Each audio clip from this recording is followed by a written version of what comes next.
ৰাস্তাটো যে সিপিনে যে দেখা যে পাই আছে যে দোকানবিলাক যে সেই দোকানবিলাক বা এইপিনে যে মাৰ্কেটবিলাক দেখা যে পাই আছে দোকানবিলাক যে ডাঙৰ ডাঙৰ দোকান সৰু সৰু দোকান হওক বা শাক চব্জিৰ দোকানবিলাক যে দেখি যে ফল মূলৰ দোকান বা ইয়াত এই ফল মূলৰ এই শাক চব্জিৰ দোকানবিলাক যে দেখা যে পাই আছে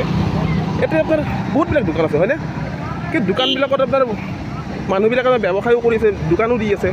কিন্তু এটা কথা কি জানে আচৰিত কথা কি জানেনে ইয়াতে যেন অসমীয়া মানুহৰ দোকান নাই এই যে মাৰ্কেটে হওক বা আপোনাৰ এই পথৰ দোকানবিলাকতে হওক অসমীয়া মানুহৰ দোকান নাই চব বেলেগে কৰি আছে তাৰ আচৰিত কথা নহয় জানো যে মানে অসমৰ ৰাজধানী চহৰ এখন গুৱাহাটী চহৰখনত